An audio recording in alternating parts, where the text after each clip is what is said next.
devient Oscar des talents pour sa deuxième édition. Vous avez du talent, nous le faisons connaître au monde. Am nga talent ci wàllu technologie, ci wàllu science, ci wàllu agriculture ba culture, ba nga nekk un groupe de danse, une miss, un chanteur wala un petit génie, mën nga inscrire ci page Oscar des talents wala ci numéro WhatsApp bi 77 585 03 13. Avec la participation de la France, du Sénégal, du Mali, du Burkina, de la Côte d'Ivoire, de la Guinée et de la Gambie. Oscar des talents 2019, à ne surtout pas rater. Bientôt sur Sen TV.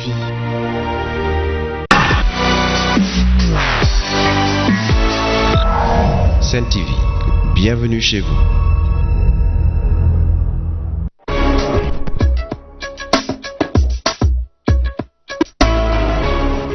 Merci de nous retrouver pour votre émission Toute la vérité. Ce dimanche, un autre invité, une personnalité politique qu'on ne présente plus, une personne qui a quand même fait beaucoup pour ce Sénégal, qui a également, sur le plan politique comme sur le plan social, pesé quelque chose et qui continue de peser quelque chose.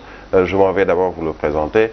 Il s'agit de Maître Souleymane Ndéné Ndiaye. Je ne sais pas si je peux utiliser le mot Maître Souleymane ou Monsieur le Premier ministre, différents attributs que nous vous donnons.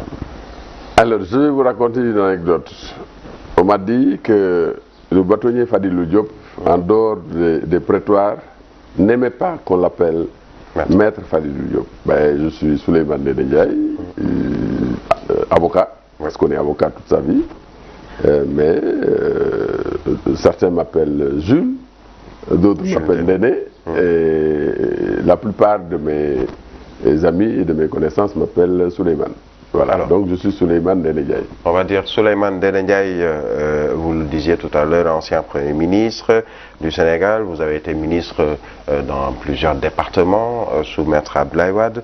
Vous êtes leader également d'un parti politique après avoir quitté le Parti démocratique sénégalais, à savoir l'Union nationale pour le peuple. Bokk Jëmu. Voilà. Donc avec la même option, la même vision et surtout les mêmes objectifs. Voilà. Et Souleymane Ndéné Ndiaye qui est également aujourd'hui président du conseil d'administration de Air Sénégal. C'est ça.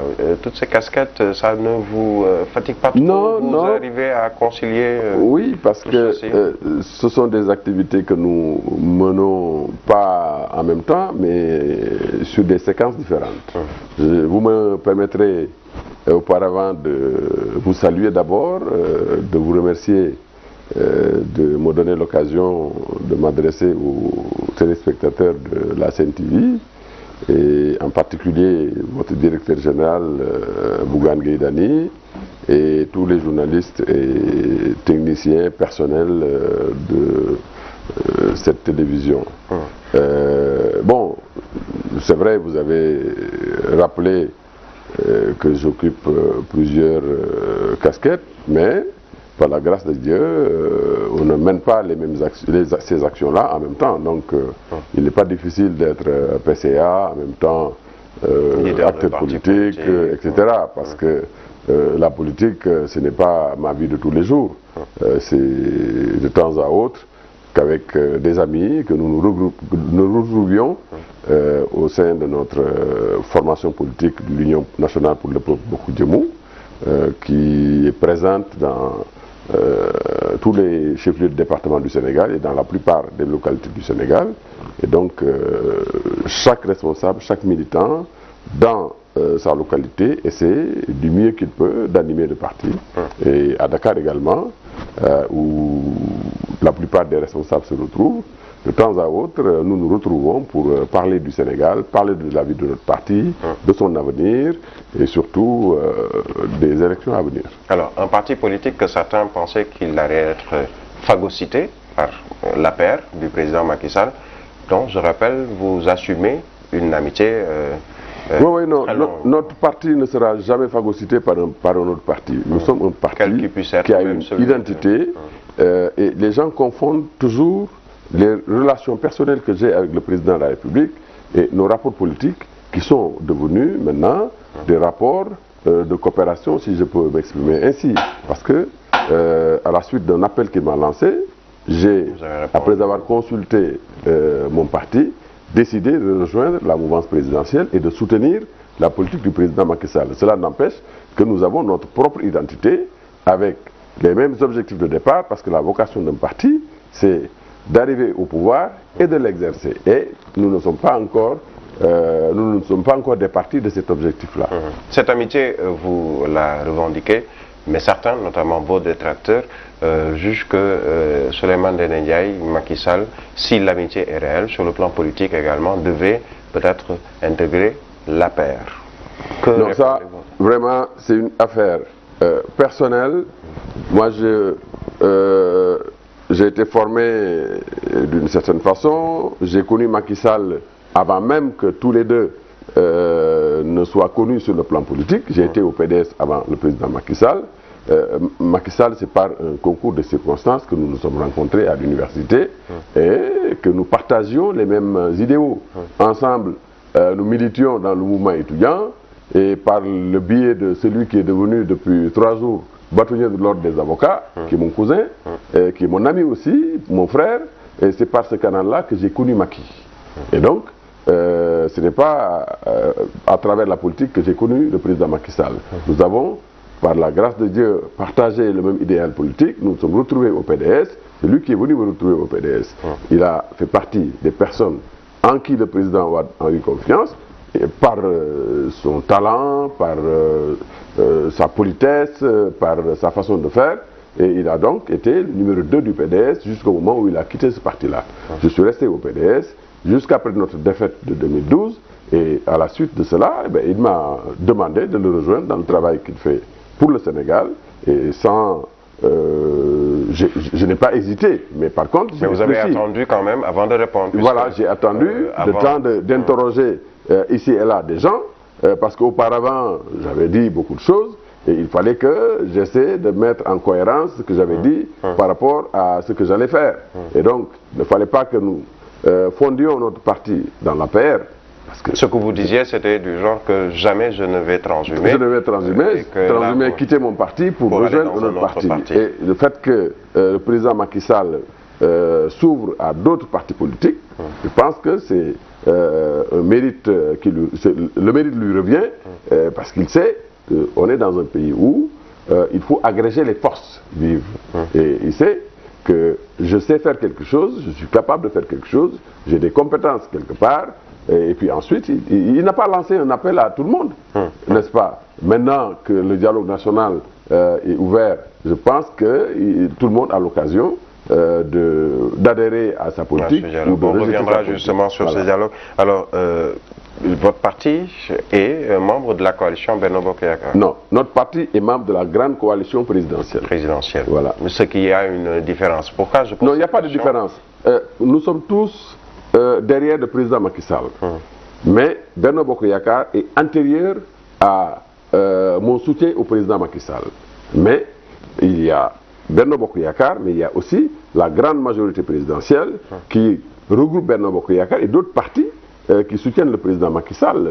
Il y a notre parti, il y a le parti de Modou Diagne Fada, le parti d'Abdoulaye Baldé et d'autres partis. Alors, certains disent que le fait de ne pas intégrer Benno Bokk Yakaar pour plusieurs partis, vous parliez de Modou Diagne Fada, Abdoulaye Baldé, etc., c'est parce que dans un avenir peut-être plus ou moins proche, Benno Bokk Yakaar ne pourrait plus continuer après Macky Sall, après ce dernier mandat qui est son second mandat. Est-ce que vous pensez que Benno... Ça vraiment, je ne peux pas me mettre à prédire ce genre de choses-là. Je ne suis pas membre de Benno Bokk Yakaar, mais je respecte tous les leaders de Benno Bokk Yakaar, parce que Benno Bokk Yakaar compte en son sein des personnalités qui ont vécu, qui ont de l'expérience, et qui ont accompagné le président Macky Sall depuis 2012. Et pour certains, bien avant 2012. Donc j'ai le même respect pour le président Moustapha Niasse, pour Feu Ousmane Tanor Dieng, paix à son âme, et pour Moustapha Fall Thié, et pour Jean-Paul Diaz, pour le professeur Maguette Thiam, et pour tout cela qui compose Benno Bokk Yakaar. Donc je ne prédis pas une fin proche pour cette coalition-là, Benno Bokk Yakaar. Au contraire, je souhaite que cette coalition-là se poursuive dans l'intérêt du Sénégal. Souleymane Ndéné Ndiaye, ancien Premier ministre, vous avez été ministre dans le gouvernement de Maître Abdoulaye Wade, plusieurs départements que vous avez dirigés. Avez-vous pour ambition, sur le plan politique, un jour, de briguer le suffrage universel des Sénégalais, la présidence? Alors, si je dois vous dire la vérité, je ne suis pas entré en politique pour être dans des équipes, pour devenir PCA d'une compagnie de transport aérien. Mon ambition, c'est d'aller briguer le suffrage des Sénégalais et de devenir président du Sénégal. J'ai la culture avec moi, j'ai l'expérience avec moi, et Inch'Allah Rabbi, si Dieu le veut, parce que c'est Dieu qui choisit ceux qui doivent diriger, si Dieu le veut, et si les Sénégalais le veulent, Inch'Allah Rabbi, ben, je briguerai le Vous travaillez dans ce sens? Je travaille dans ce sens-là, sans faire beaucoup de bruit, bien entendu. Vous ne m'entendrez jamais, comme certains, jouer au matamor, taper sur la poitrine et dire que je suis le meilleur. Ceux qui le disent ne sont meilleurs nulle part. Moi, je suis un Sénégalais modeste. Je vais faire mon chemin, je vais parcourir le pays parce qu'il faut, pour gagner la confiance des Sénégalais, il faut aller vers eux, leur expliquer ce que vous devez faire pour changer le cours de leur vie. Et je pense que je n'ai pas été dans un gouvernement, d'abord conseiller du président de la République, son porte-parole, ministre de la fonction publique, ministre de l'environnement, ministre de l'économie maritime, ministre d'État, directeur de cabinet du président de la République, premier ministre, pour rien. J'ai acquis beaucoup d'expérience, j'ai appris beaucoup de choses à côté de Maître Wade. Je sais comment on gère un pays et comment on gère des hommes. Alors, c'est une perspective à court, moyen terme? C'est une perspective à court terme, Inch'Allah Rabbi. C'est-à-dire, si Dieu le veut, après... Si Dieu me prête vie, mon souhait... Après Macky Sall, vous... Si Dieu me prête vie, mon souhait, c'est de remplacer le président Macky Sall, mais bien entendu, à condition que les Sénégalais le veuillent bien, à condition également que je sois dans une coalition qui me soutienne. Parce qu'aujourd'hui, il est clair que pour devenir président du Sénégal, il faut bien que vous soyez le candidat d'une coalition et d'une coalition forte. Pas seulement d'un parti politique. Parlons de parti, votre ancien parti politique, le Parti démocratique sénégalais. Quels sont vos rapports aujourd'hui avec les membres du PDS et surtout votre... Individuellement pris, la plupart des responsables du PDS sont mes amis. Individuellement pris. Je n'ai que des amis au PDS. Le responsable en commençant par Omar Sarr, Maître Amadou Sall, pour ceux que je connais. Parce que le PDS maintenant est un parti qui est ouvert à beaucoup de gens. Mais nous qui étions au PDS avant, nous nous connaissons tous et nous nous respectons. Vous avez gardé On a gardé de très très bons rapports. Maintenant, le président Wade, je ne le vois plus depuis quelques années, mais c'est pas grave. L'essentiel, c'est que j'ai de ses nouvelles par le canal de ses proches. Parce que c'est comme ça aussi la vie. On n'est pas... Mais sans rancune, quoi. Non, non, au contraire. Au contraire, parce que j'ai pour Abdoulaye Wade, Maître Abdoulaye Wade même, devrais-je dire, la même affection que j'avais pour mon père. Parce que c'est comme ça, il m'a fait connaître au monde, il a fait de moi ce que je suis devenu. Moi, j'avais une profession, mais aujourd'hui, les Sénégalais retiennent de moi beaucoup plus l'ancien Premier ministre ou l'ancien ministre que l'avocat que je suis devenu à la sueur de mon front. Voilà. Alors, PCA de Air Sénégal, on vous annonce également au Conseil des collectivités territoriales, en remplacement de Feu Ousmane Tanor Dieng, nos pensées pieuses pour lui et sa famille. Est-ce que cela est en discussion? Alors, ce que je dois vous dire, c'est que pour l'instant, je porte le deuil de Tanor. Moi, je n'ai jamais sollicité quoi que ce soit auprès du président Macky Sall. Je n'ai jamais sollicité quoi que ce soit du président Macky Sall. Donc, laissez-moi porter le deuil de Tanor. Je ne suis demandeur de rien du tout, mais je suis preneur de tout ce qui pourrait m'aider à aider le président Macky Sall à faire le travail qu'il est en train d'abattre pour le Sénégal. Donc, je ne demande rien du tout, je ne suis candidat à rien.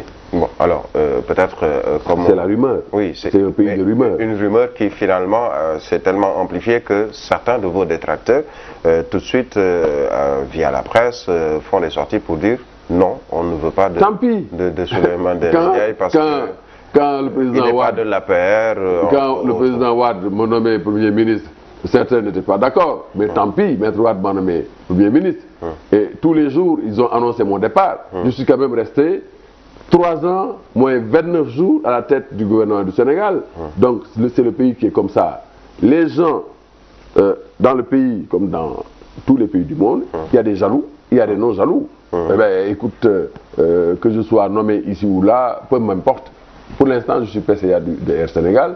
J'ai même vu des gens attaquer le président Macky Sall d'avoir nommé Souleymane Ndéné PCA d'Air Sénégal. Donc... finalement, c'est quoi? C'est Souleymane Ndéné qui dérange? Non, je ne sais pas. C'est malheureusement une certaine façon de faire, de vivre de certains Sénégalais qui est comme ça. Voilà, il y a un nouveau type de Sénégalais qui n'est peut-être pas le bon. Non, qui n'est peut-être pas le bon, c'est pas ça. Mais qui tire toujours les choses vers le bas. Voyez-vous, moi j'ai un vécu, j'ai une expérience. Personne ne peut me dénier. Justement, on parle d'expérience. Cette expérience pourrait aujourd'hui vous amener à diriger au Conseil, puisque... Cette expérience pourrait me porter à diriger le Sénégal. Bien sûr, puisque c'est... Je connais le pays. C'est votre ambition. Je sais comment on dirige un pays. J'ai dirigé un gouvernement de main de maître, avec le soutien du président de la République. Voyez-vous. Donc je pense que, même si je ne suis candidat à rien du tout, mais je suis là, à la disposition du président Macky Sall, à la disposition du Sénégal, pour travailler dans l'intérêt du Sénégal. Je n'ai pas d'autres ambitions. Voilà, mais je ne suis candidat à rien. Ousmane Tanor Dieng était pour moi quelqu'un de très important. C'était mon frère, c'était mon ami. Beaucoup de Sénégalais ne le savaient pas. On avait des relations de grand frère à petit frère. Je peux dire que c'est le seul responsable du Parti Socialiste que j'ai fréquenté, à côté de mon père, parce que mon père était un responsable du Parti Socialiste. Mais j'avais comme une aversion pour le Parti Socialiste. Mais avec Tanor, parce que libéral, quoi. D'autres types de relations, et je dois vous dire que sa disparition m'a beaucoup affecté, comme si j'avais perdu mon propre frère. Et avec lui, parce que dans la même période, j'ai perdu beaucoup d'êtres chers. Mon oncle Major Boulagnan, qui est décédé, alors que j'étais à la Mecque. Mon ami et grand frère, Ahmed Amar, qui est décédé il y a quelques jours. Mon ami d'enfance, Pierre Ndiaye, qui est décédé aussi alors que je n'étais pas au Sénégal. Donc j'ai perdu vraiment des amis proches pendant cette période-là. Et je voudrais à cette occasion, à la polémique, je voudrais à cette occasion présenter mes condoléances les plus sincères à leur famille et prier Allah le Tout-Puissant de les accueillir au paradis. De toute façon, nous tous, un jour, nous partirons. Vous avez vu devant chez moi la photo de mon père. Il est mort accidentellement en 1992. La vie continue. Ma grand-mère est décédée. Leurs parents sont décédés. Où est Senghor? Où est le président Mamadou Dia? Où sont tous ceux qui ont dirigé le Sénégal? Hassan Sek, président Amadou Cissé Dia, le président Kéba Mbaye. Tous ceux-là qui ont fait le Sénégal, ils sont tous partis. Isaac Foster, Tonton Babacar Ndiaye de la BAD. Donc nous partirons. Djibo Letika, Salif Ba, Issa Mbaye Samb, Amadou Tidiane Ba. J'ai une pensée pieuse pour tous ceux-là que j'ai aimés et qui sont malheureusement, hélas, partis. Et c'est comme ça la vie. Alors, vous parliez tout à l'heure de Air Sénégal. Vous êtes le président du conseil d'administration. Comment se porte cette compagnie Alors, je dois vous dire que la compagnie... C'est une nouvelle expérience pour vous également. Oui, la compagnie se porte de mieux en mieux. Le président Macky Sall a eu la présence d'esprit et la sagesse de mettre à la tête de cette compagnie un jeune qui en veut, qui a de l'expérience, un polytechnicien, qui est en même temps financier, qui se bat pour faire de cette compagnie-là une grande compagnie.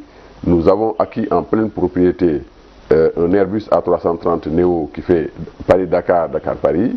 Nous avons acquis auparavant, sous la direction de M. Sow et de M. Philippe Beaune, que je salue au passage, 2 ATR qui font Dakar-Ziguinchor. Nous avons pris en leasing un Airbus A321 qui est venu même nous prendre au Caire, qui a fait Dakar, le Caire en direct. Durant la et au retour, on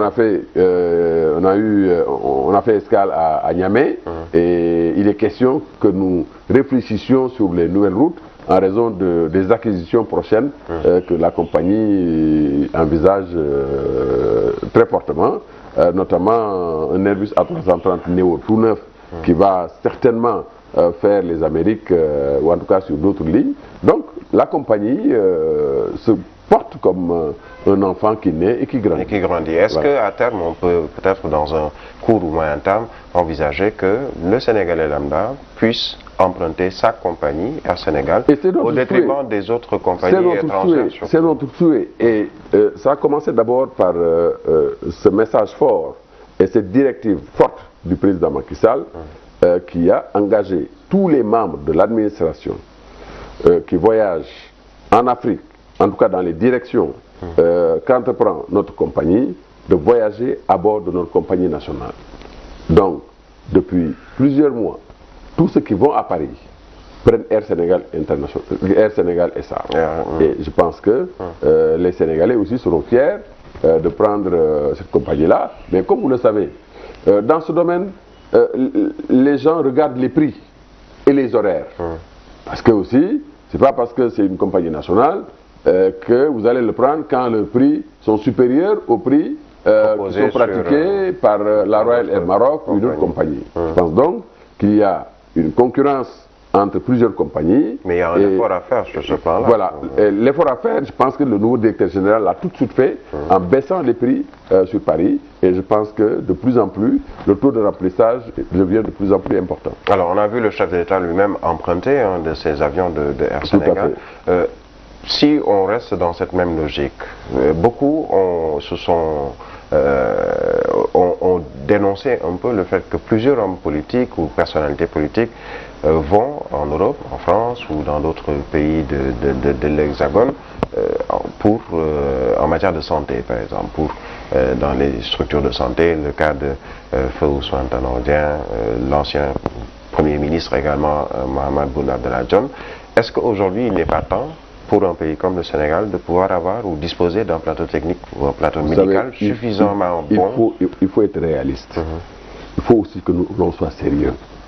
Le plateau médical qui est offert en France par le Maroc, la Tunisie, n'est pas le même plateau médical que nous avons au Sénégal.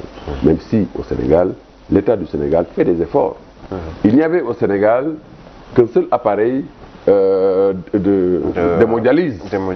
Aujourd'hui, dans beaucoup d'hôpitaux de l'intérieur du Sénégal, il y a des appareils d'hémodialyse.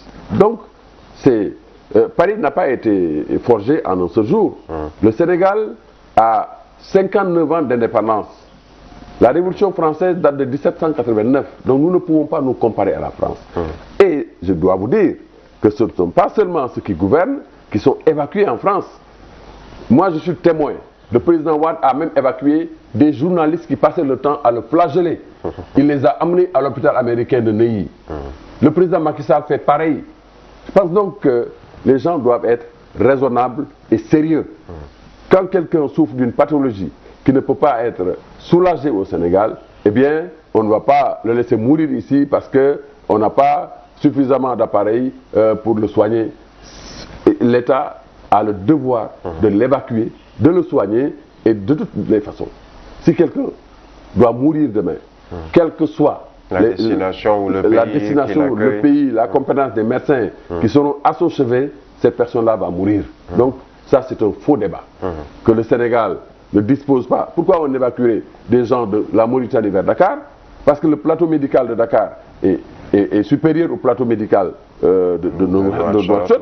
Beaucoup d'Africains et de la sous-région sont évacués sur Dakar. Donc, quelqu'un qui souffre d'une pathologie qui ne peut pas être soulagé à Dakar peut légitimement être évacué en France ou dans un autre pays pour y être soigné. Même si la vie des hommes n'a pas de prix. Même si l'idéal, peut-être c'est un idéal. Un idéal, c'est toujours un souhait. Et le souhait, c'est que les Sénégalais malades, quelle que soit leur pathologie, puissent être soignés au Sénégal. Mais en attendant, acceptons on ne peut pas priver c'est ça. Voilà. La vie des êtres humains n'a pas de prix.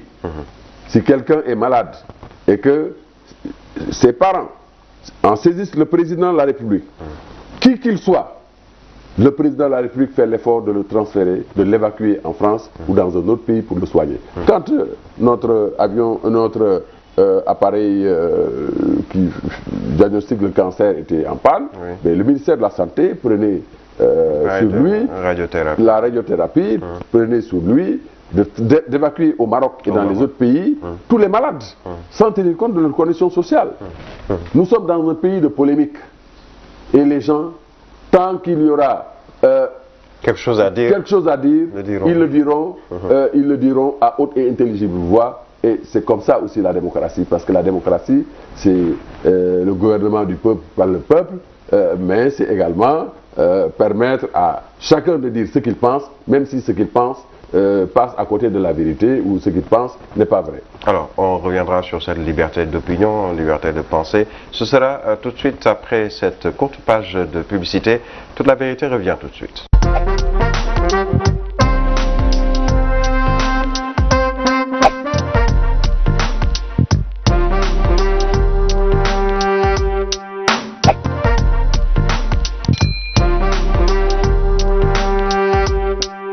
Merci de nous retrouver avec notre invité, Maître Souleymane Ndéné Ndiaye, ou je dirais Souleymane Ndéné Ndiaye, comme il me l'a dit à l'entame de son propos. Maître, hein, je ne vous refuse pas, je suis avocat, c'est l'avocat toute ma vie. Jules Ndéné, comme certains l'appellent, on se connaît depuis assez longtemps également. Ouais. Alors, on parlait de liberté d'opinion, liberté d'expression. On a vu un peu ce qui se passe depuis un certain temps au Sénégal, où à travers le net, à travers des blogs, à travers les réseaux sociaux, mais également dans la presse, on reproche à certains d'avoir une trop grande liberté, qui les pousse même à dire des choses à l'endroit d'une autorité comme le chef de l'État, d'une institution comme le chef de l'État. Que pensez-vous de ce débat? Vous savez, chacun parle, agit en fonction de l'éducation qu'il a reçue et en fonction de ce qu'il veut devenir ou en fonction de l'image qu'il veut que les Sénégalais retiennent de lui. Les gens polis, bien élevés, n'utiliseront jamais de gros mots, ni dans les blocs, ni encore moins en direct à la radio ou à la télévision. C'est une question d'éducation personnelle. Les gens doivent rester éduqués, doivent rester polis et mesurés. Ce n'est pas parce que vous êtes dans l'opposition, vous êtes contre le président de la République, que vous devez vous permettre de l'insulter, de le caricaturer, de caricaturer sa famille. Ça, c'est de l'impolitesse pure et dure. Et ça ne date pas d'aujourd'hui. Non, ça remonte à beaucoup plus loin. Sous Wade, sous Diouf, pratiquement tous les régimes ont eu leur... Sous Diouf, on l'enregistrait moins. Parce que vous savez, sous Diouf, il n'y avait pas Internet. Il n'y avait pas toutes ces radios. Il n'y avait pas toutes ces radios, il n'y avait pas tous ces médias. Et sous Wade, Wade était un grand-père. Il tolérait beaucoup. Il pouvait demander à son ministre de la Justice de poursuivre et puis ensuite de revenir en arrière et de pardonner. On l'a caricaturé par exemple durant les élections. Mame Madior Boye. Un cercueil, Mame Madior Boye, ancien Premier ministre également. Ancien Premier ministre. Après Wade, c'était Macky Sall. Macky Sall est un jeune. Macky Sall, à mon avis, si j'étais à sa place, j'aurais fait exactement la même chose que lui. On peut être contre moi, mais on ne doit pas m'insulter, on ne doit pas insulter ma famille. On doit critiquer ma gestion, c'est normal que quelqu'un qui ne soit pas avec lui puisse dire non, je ne suis pas d'accord que le poste de Premier ministre soit supprimé, qu'il mette quelqu'un à telle place ou à telle autre, encore que c'est la loi qui lui confère le pouvoir de nommer à tous les emplois civils et militaires, y compris son propre frère. Parce que son propre frère est citoyen sénégalais. Mais les gens exagèrent. On parlera justement de... Les gens exagèrent, les gens se prennent pour ceux qui ne sont pas, ils sont toujours prêts à dire c'est des nullards, c'est des ceci, c'est des cela, alors que nous on a fait les mêmes universités qu'eux. Ils vont dire ouais, ay nullards les ñu, ay touré les ñu, ay li, ils n'ont jamais été cooptés dans un gouvernement. Vous savez ce qu'ils nomment? Ils ont quand même un tableau assez large. Ce tableau assez large comprend tous les Sénégalais qui sont censés disposer de compétences suffisantes pour diriger un pays ou pour diriger un ministère. On l'a pourtant reproché à Maître Abdoulaye Wade d'avoir nommé son fils. Mais son fils avait les compétences pour devenir ministre.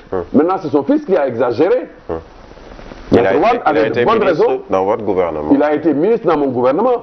Mais Wade avait de bonnes raisons de nommer son fils, qui a fait les mêmes études que tout le monde, qui avait les compétences qu'il fallait pour devenir ministre, mais... Et qui bénéficiait peut-être de la confiance de son père aussi. Mais qui bénéficiait de la confiance de son père, qui a aidé son père quand il était dans l'opposition et même quand il était au pouvoir. Maintenant, il faut voir qu'est-ce qu'il en a fait.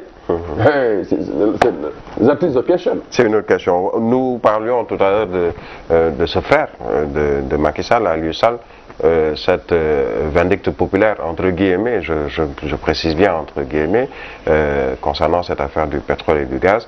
Vous le disiez tout à l'heure, tout le monde qui veut tirer sur Aliou Sall. Que pensez-vous de ce débat autour justement de la session? Je pense que ce débat est exagéré.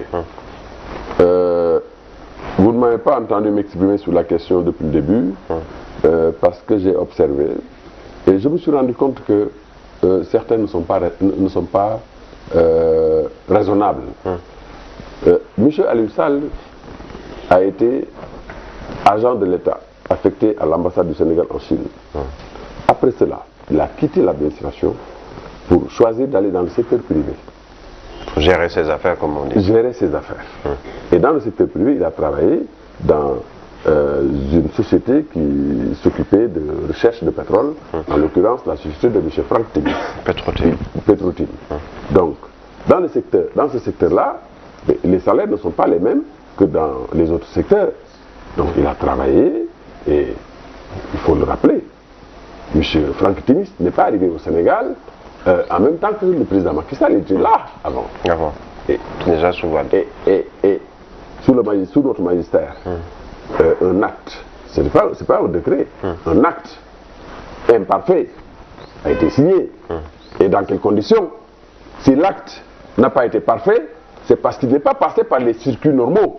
Vous avez été Premier ministre, vous connaissez un peu le circuit, comment ça fonctionne. Est-ce que ça c'est bien? Vous savez, quand un décret est initié, on le dépose au secrétariat général du gouvernement, où il y a un registre pour tous les actes qui arrivent et pour tous les actes qui partent.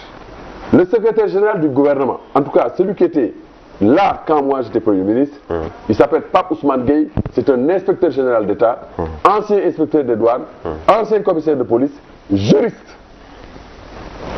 Il a des collaborateurs, notamment Samba Gueye, du bureau de la législation ou des législations. Alors, le document part de ce service-là et fait le tour de tous les ministères. C'est pour éviter qu'il y ait des erreurs. Qu'il y ait contrariété entre ce décret qu'on prend et d'autres décrets qui étaient pris avant. Donc, il fait le circuit de tous les ministères avant de revenir sur le Premier ministre, qui signe, qui retourne l'acte au secrétaire général du gouvernement, qui le met en condition pour l'envoyer à la présidence, pour la signature du président, et le décret revient pour sa numérotation et sa datation. Voilà le circuit. Maintenant, quand quelqu'un se permet de prendre un décret comme ça, de l'amener chez le Premier ministre et lui dire, voilà un décret, alors le Premier ministre va lui dire, je ne signe rien du tout. Je ne signe pas. Mais, comme l'urgence s'affranchit toujours des principes, eh bien, le président Wade m'a tout de suite appelé pour me dire, Souleymane, écoute, c'est urgent, etc. Bon, j'ai signé, j'ai donné un gendarme qui l'a porté au président de la République. Mais alors, celui qui, au bénéfice duquel le décret a été signé, ne savait pas qu'après signature du président, l'acte était encore resté imparfait. Il fallait le retourner au secrétariat général du gouvernement pour le numéroter, pour le dater et pour le mettre dans le circuit pour que cet acte-là entre dans l'ordonnancement juridique. Or, cet acte que nous avions signé n'est pas entré dans l'ordonnancement juridique. Alors, M. Franck Timis n'a pas lâché le morceau, mais il a poursuivi. Et quand le président Macky, parce que le président Macky Sall lui-même l'a dit, quand il est arrivé... Est-ce qu'il ne pouvait pas casser justement... Non, je vais vous raconter. Lui-même a dit que dans le dossier de passation de service qu'il a échangé avec le président Wade, il y avait cet acte-là qui n'était ni daté, ni numéroté.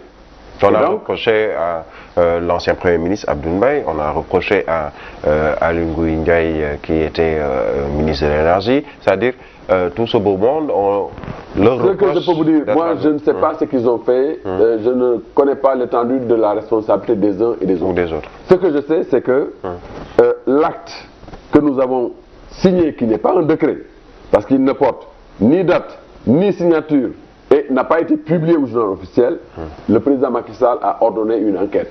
Il paraît que l'IGE avait dit que M. Franck Timis ne remplissait pas les conditions, etc.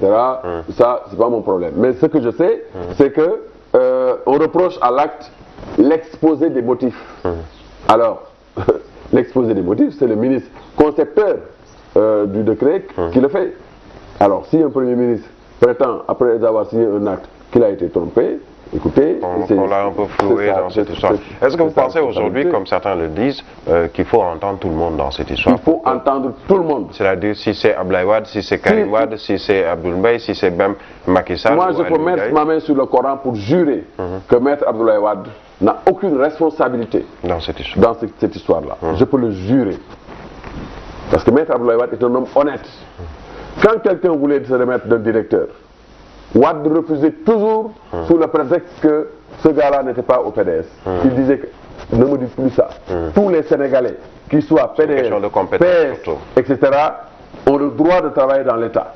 Mais pour se débarrasser de ces gens-là, les gens lui sortaient toujours un argument, il a détourné de l'argent. Alors dès qu'il disait, il a détourné de l'argent, le président Wade le répondait, ok, donc faites ce que vous voulez. Donc, ce n'est pas le président Wade qui va quand même cautionner ce genre de choses-là. Maintenant, à mon avis, il faut entendre tout le monde. Il faut entendre tout le monde et il faut retourner au secrétariat général du gouvernement, regarder si ce décret-là a été répertorié au nombre des décrets qui sont passés par les circuits normaux. Alors, il est nécessaire pour la manifestation de la vérité que tout le monde ou toutes les personnes qui sont, entre guillemets, interpellées sur ce sujet soient entendues par les libres. Moi, c'est mon sentiment. Mon sentiment est que toutes les personnes qui sont impliquées d'une manière ou d'une autre dans cette affaire de Petro-Tim soient entendues par la police. Et je pense que Petro-Tim, comment il s'appelle, monsieur Petro-Tim, Franck Timis lui-même devra être interrogé et les enquêteurs devront même remonter à la Sonatel pour voir les communications que M. Franck Timis a eues. Pour ne pas se limiter à ce documentaire de la BBC. C'est ça. De toute façon, le documentaire de la BBC est un documentaire tendancieux. Biaisé. Parce que, biaisé. Le Sénégal n'est pas ce pays pauvre-là dont on parle dans BBC. Ça, vraiment, il ne suffit pas simplement de vivre à Dakar pour le savoir. La pauvreté est là. Le taux de pauvreté baisse. Le président Macky Sall a mis en place un système qui permet à des gens qui n'avaient pas de revenus de toucher ne serait-ce que 25 000 francs par mois. Ces 25 000 par mois, quand même, peuvent soulager beaucoup de personnes. Les bourses de solidarité familiale. Vous le faisiez également dans votre gouvernement, où il y avait, au moins sur le plan social, des acquis également déjà sous... Mais c'est ça la mission d'un gouvernement. La mission d'un gouvernement, parce que l'objectif, ce n'est pas le développement. D'abord, il faut éradiquer la pauvreté. Pour le bien-être des populations. Pour le bien-être des populations. Et la pauvreté, c'est quoi? Comme le disait Wade, c'est un ensemble de manques.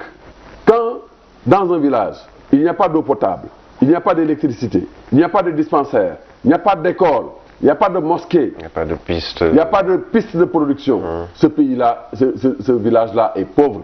Donc, pour vaincre la pauvreté dans une localité, il faut d'abord mettre des écoles, des dispensaires à niveau, mettre vraiment tout ce qu'il faut pour que les gens n'aient pas besoin de se déplacer. Mais il faut aussi, surtout, avec le PRODAC, faire en sorte que tous les chômeurs des localités trouvent un emploi. Parce que le problème du Sénégal, c'est le problème du chômage de ces jeunes. Et ça, c'est un problème. Qui a traversé les âges et les régimes. Vous savez, moi, je suis un disciple de John Maynard Keynes, qui est un économiste anglais, qui, après la crise de 1929, a inventé les grands travaux. Son équation de base, c'est Y, le revenu, égale la consommation plus l'investissement. Alors, les néo-keynésiens postérieurs à lui ont ajouté plus les exportations, moins les importations. Donc, dans une économie, il faut, c'est vrai, c'est l'investissement qui déclenche la croissance, mais c'est la consommation qui soutient la croissance. Vous me rappelez un peu la Wade formula, comment non, ce n'est rien à voir, moi je ne suis pas un mathématicien. La Wade formula, je ne la connais pas du tout. Au Caire, un jour, il m'est venu à l'esprit la résolution d'une équation à plusieurs inconnus et j'ai dû me rabattre à Ndongo Ndiaye, conseiller du président de la République, pour m'aider à résoudre cette équation-là parce que ça fait 30 ans que je ne me suis pas amusé à résoudre l'équation. Donc je disais que... C'était pour chambrer. Je disais que le mal du Sénégal, c'est le chômage des jeunes. Il faut faire en sorte que ceux qui ne travaillent pas puissent travailler. Et le PRODAC est un bon instrument pour absorber la masse de chômeurs qui est dans les villages. Parce que, vous savez, la pauvreté, c'est quand quelqu'un est en âge de travailler et ne travaille pas, n'est pas en mesure de se payer lui-même ses propres besoins. Les plus vitaux, ne porte pas des habits décents, n'habite pas dans des maisons décentes, ne mange pas à sa faim, etc. Ne se soigne pas, ne peut pas se soigner, ne peut pas aller à l'école. C'est ça la pauvreté.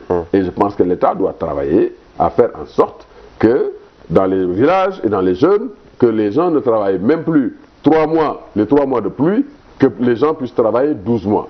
Ça va booster la production. C'est ça qui va booster la production, et c'est la croissance, je veux dire. Parce qu'on parle de croissance, mais notre croissance est une croissance extravertie. C'est une croissance qui est le fait des sociétés de services et des entreprises de BTP dont les bénéfices sont expatriés hors du Sénégal.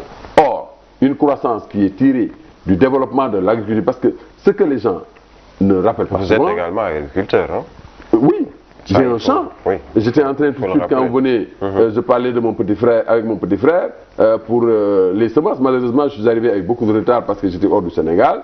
Je disais que la croissance n'est rien d'autre que l'augmentation de la production. Alors, pour augmenter la production, le meilleur moyen de booster la croissance, c'est d'investir dans l'agriculture, d'augmenter la production agricole. Et le PRODAC aura l'avantage d'absorber le chômage dans toutes les localités où des domaines seront créés. Et puis ensuite, le problème de l'autosuffisance alimentaire sera réglé dans ces localités-là. Le problème du chômage aussi sera réglé. Parce que les jeunes qui travailleront dans ces domaines-là seront rémunérés et la production servira d'abord à nourrir la population autochtone, mais aussi à être exportés vers d'autres localités. Ils auront moins de temps de s'adonner aux réseaux sociaux, à l'internet, voilà, pour d'éviter des insanités pour certains. Je pense que l'idée que le président a eue, en mettant un garçon de Mbadahoud, un village à côté de Guinguinéo, à la tête de ce PRODAC, un garçon qui a des idées, justement, c'est pour qu'il... Parce que quand vous voulez changer de politique, vous changez les hommes. Dès que vous changez les hommes, vous changez la politique. Vous parlez de Guinguinéo, maire de Guinguinéo. Est-ce que, peut-être avec votre parti, vous aspirez peut-être à... Ah oui, c'est clair. On a un responsable qui est là-bas, qui est le docteur Ibrahima Diallo, c'est le médecin-chef adjoint.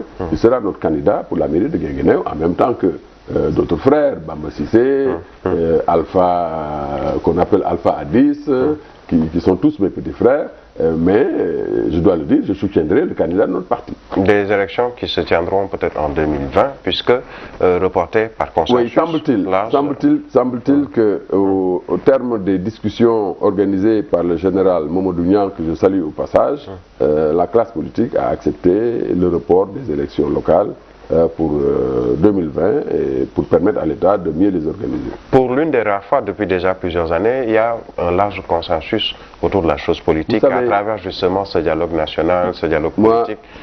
Une bonne chose selon vous? Ce n'est pas l'une des rares fois. Quand j'ai vu les Sénégalais accueillir nos lions après la Coupe du Monde, même après la défaite, je me suis dit que ce qui divise les Sénégalais, ce n'est pas beaucoup de choses. Les Sénégalais peuvent être ensemble sur beaucoup de points. Il suffit simplement que ce dialogue-là, qui est un dialogue ponctuel, conjoncturel, que ce dialogue-là soit permanent.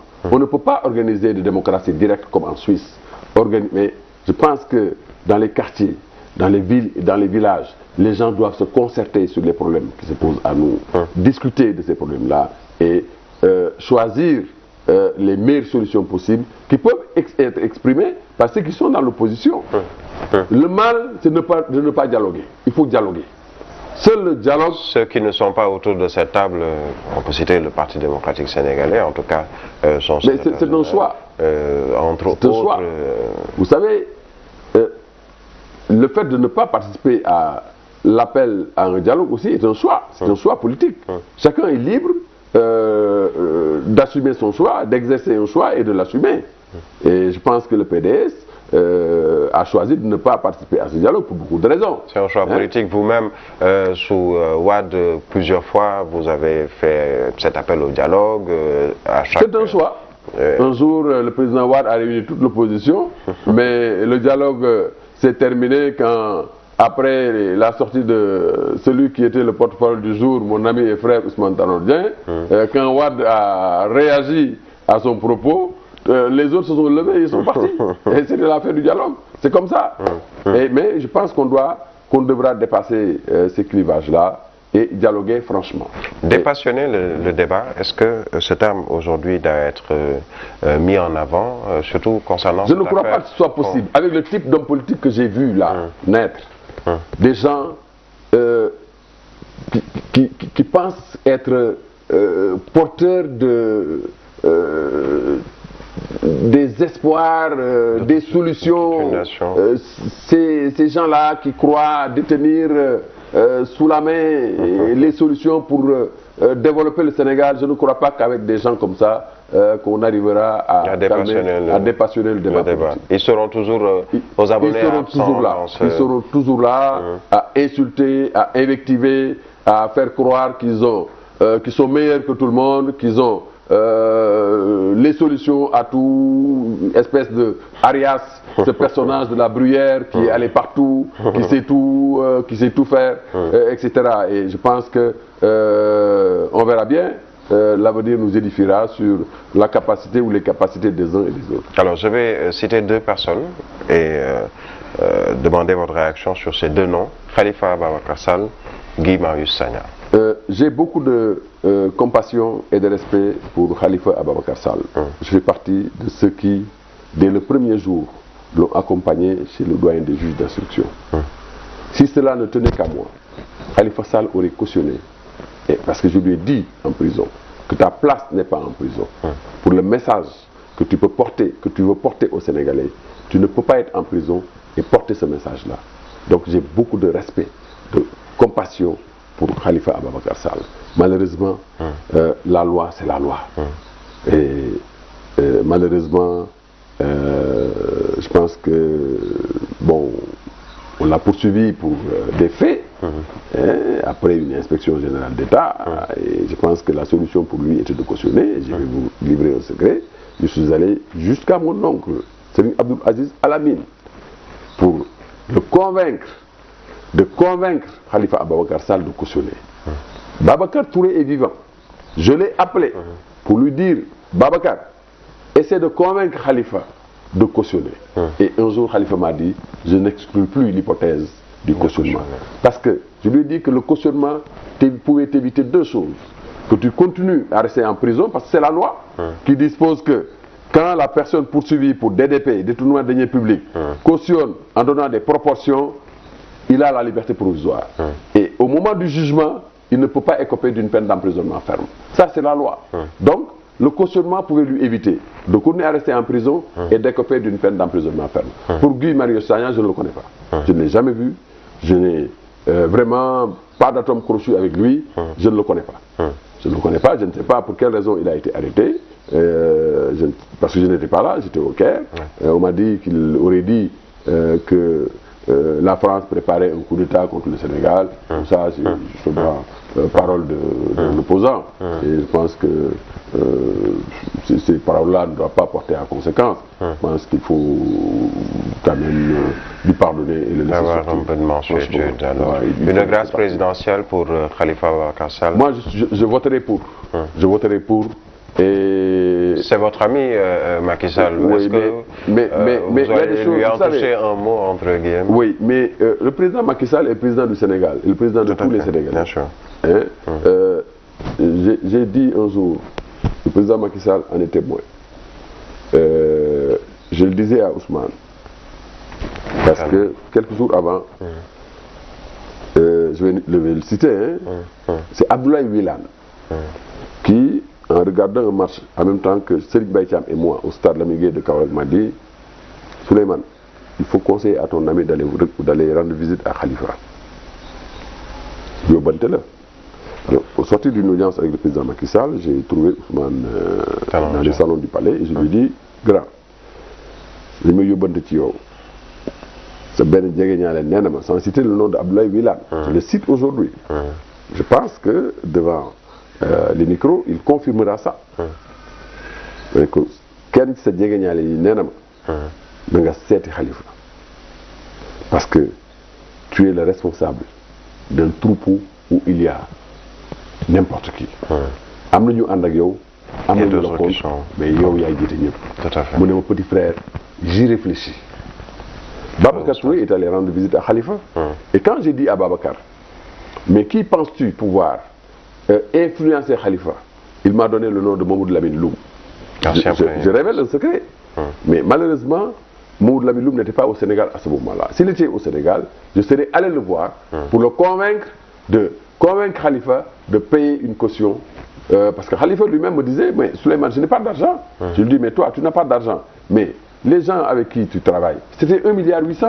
C'était pas beaucoup d'argent.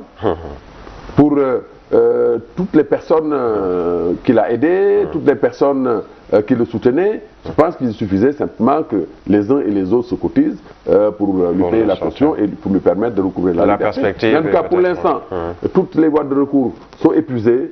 Le président Macky Sall doit faire preuve de mansuétude, de magnanimité et libérer Khalifa Sall, ne serait-ce que pour sa vieille maman.